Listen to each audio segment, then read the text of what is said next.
Okay, welcome back to the Outsider Sports Show, as seen on the Great American Sports Network, and we are joined by a very special guest. Just had the 35th anniversary of the Miracle on Ice, and I know not a days go by that our next guest, Ken Morrow, hasn't heard something about that. Ken, how's it going?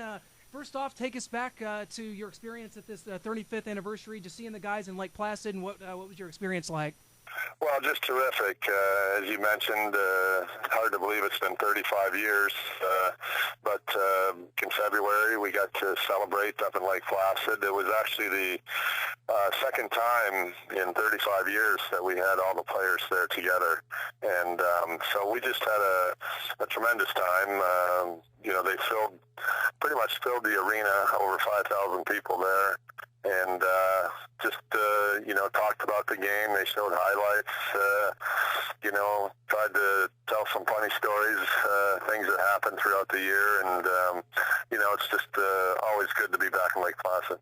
Well, Ken, what's it like for you? I mean, you're someone that after the Olympics, you went straight to the NHL, won several Stanley Cups with the New York Islanders, still working for the organization. How does that moment relate to the rest of your career? Do you still look back and say, well, beating the Russians in that game and then going on to win the gold medal in Lake Placid, how does that compare to winning several Stanley Cup championships there in New York as a professional? Yeah, it's hard to compare the two. I certainly was fortunate enough to had the experience, as you mentioned, of winning a gold medal and then 4 straight Stanley Cups. So a lot of good fortune came my way in a short amount of time. But the Olympics are still something that the whole country certainly rallied behind when you're representing your country with the USA across the front of your jersey. You are America's team, and with what happened in 1980, one thing I found out for certain is that people haven't forgotten. They still remember. In fact, I just came back from an event we did just the past few days up in Lake Placid, and here, we had people anywhere from 20 years old to 70 years old there, and telling us, about their experience, what they remember about 1980. A lot of them tell me they felt like a 9-year-old kid again when they were around us and in the arena there. It just, it's a great memory that people have, and they're always, willing to share their story, and it's great for us to hear it. Well, Ken, to me, this is and will forever be the greatest sports story of all time. And I was born in 1984. Grew up just my dad showing me tape of this occurrence. And this, we do football, we do baseball, we do basketball, a lot of the American sports. And here, this hockey moment that has captivated people for now 35 years. It really is unbelievable. And you look back, I don't think that there's anything you could ever compare this to, anything event of today that you could ever say that could be as great. You would have to have some sort of college football team upsetting an NFL team or something like that for it to even compare. I mean, going back to it, the 1979 to 1980 before the games even started, what was the experience like? A lot of people talk about Herb Brooks. He knew the players he wanted. He handpicked them. He said, these are the guys I need. What was your experience as far as just making the roster initially? Yeah, well, everything worked out great for me timing-wise. I just finished up my 4 years playing college hockey in 1979 and, knew that the Olympic tryouts were on the horizon there. And so I trained. My college season had ended in March of 79 and started right away doing some training for the Olympic tryouts, which were that summer in July. So for me, it was pretty seamless. And then once the team was picked and was together, credit Herb Brooks, as you mentioned. I give Herb all the credit for what happened out in Lake Placid.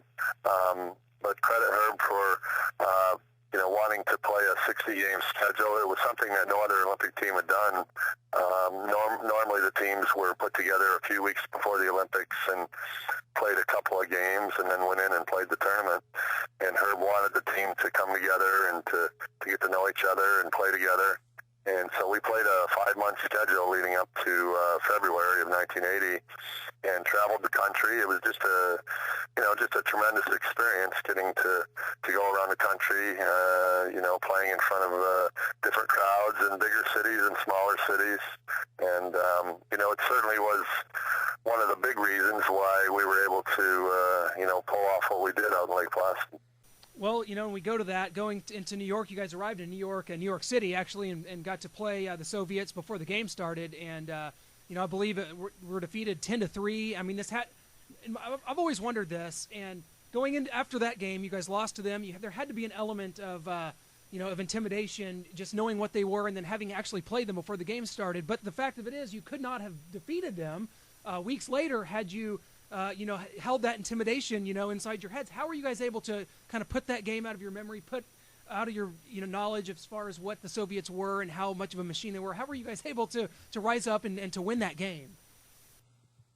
Yeah, you're exactly right. People at the time said Herb Brooks was crazy playing that game, and then certainly they were saying it even louder after we were beaten 10-3. And as somebody once said, 10-3 makes it sound like it was close because they totally dominated us. But the one thing it did do, and I'm sure Herb, it was part of his master plan, is that it got us on the ice with these guys. It got all of our nerves out.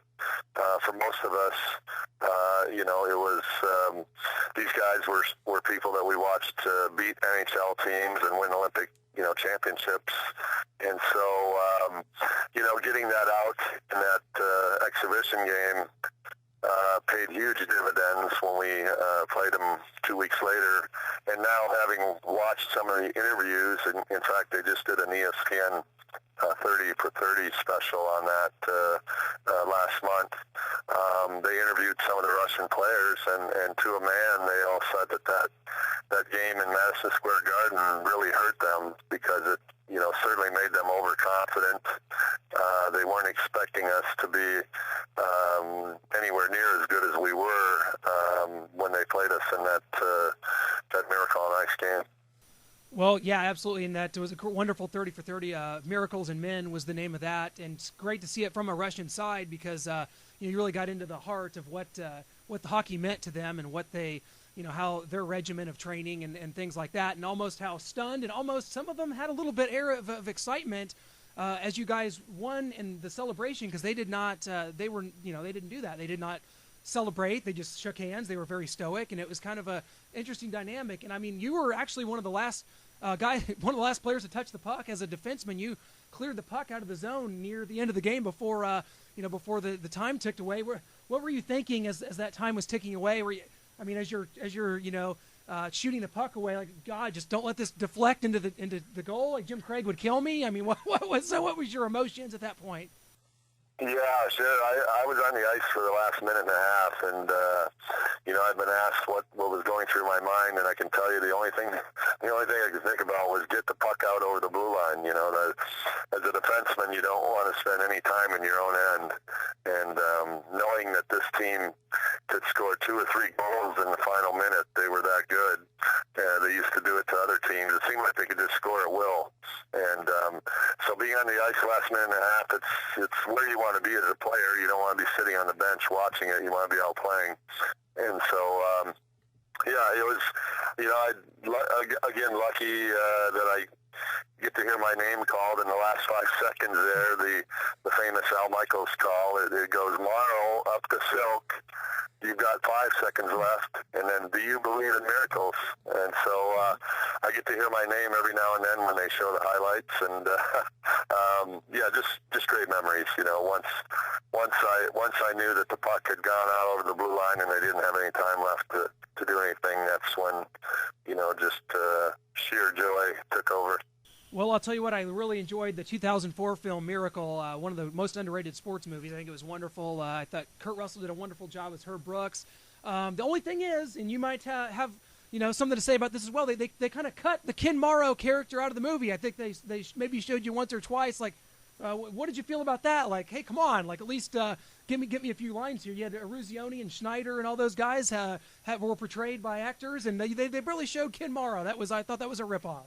Well, I appreciate that. Yeah, I mean that's going to happen when Hollywood gets their hands on something. But for the most part, the one thing that the movie did do is that on all the defining moments of the team, they were pretty accurate, and it's brought the story to a whole new generation, as you talked about, young kids, that know about Miracle on Ice that weren't born then. And are talking about it, and the legacy will live on because of that. So, it's the first time I saw it, the one thing that I had a beard at the time, and it kind of became my trademark. I was the only guy on the team that had a beard, and so when I saw the movie and I saw that my character didn't have a beard, it certainly kind of struck me as, what's going on here, But other than that, Disney, they as part of what they do and how they, can kind of create some drama. They picked a handful of players that they kind of zeroed in on, and I know there were other players like Mark Johnson who, scored 2 goals in the Russian game. He didn't get mentioned much in the movie. That's just going to happen. So, all in all, the movie itself has just brought it to, as I said, a whole new generation of kids. Well, we've had documentaries, we've had movies, we've had so many things that's still brought up to this day, and I'm glad it is. I'm glad this isn't a story that is just sort of that time has sort of erased. I think that it is the greatest sports moment of all time. I think it will stand up as that. And before I let you go, I want to ask you more about Herb Brooks. Of course, he died shortly after the film Miracle came out, and I just want to get back into him a little bit. A lot of people don't realize. To me, like as an outsider, he just seemed like some sort of master psychological profiler. It seemed to me like he was a guy that just was able to put you guys in situations to succeed, and he knew how to do it. He knew how to get it out of you, and that's the mark of a great coach. And kind of just give me your experiences working with Herb, if you agree with me about kind of his philosophy of coaching. Well, I think you hit it right on the head. He was a master psychologist, just a brilliant, brilliant coach. I think anybody that wants to get into coaching, no matter what sport, it should be mandatory that they do a study on Herb Brooks because, everything he did that year worked. And he pushed a lot of buttons, and he, did a lot of things that, could have backfired. And there was a lot that could have backfired along the way. And he could have given up on some things he was trying to do. But he pulled it off. And as I said earlier, he should get all of the credit for what happened out there. And, the one thing, he was just he was so far ahead of his time. I say he should go right up there with, great coaches from other sports, the Vince Lombardis and John Woodens, because he was 20 years ahead of his time with what he wanted to do with his team and what he wanted to accomplish and the methods and everything that we did. And, when you, in looking back in retrospect, it just makes him that much more of a legend than I think people realize. Well, Ken, before I let you go, we got to do our final 2 questions, our quick 2, just quick answer, anything that comes to mind. And question 1, what meant more to you personally, beating the Soviets that day or winning the gold medal against Finland? Wow, good question. Well, certainly getting the gold medal put around your neck,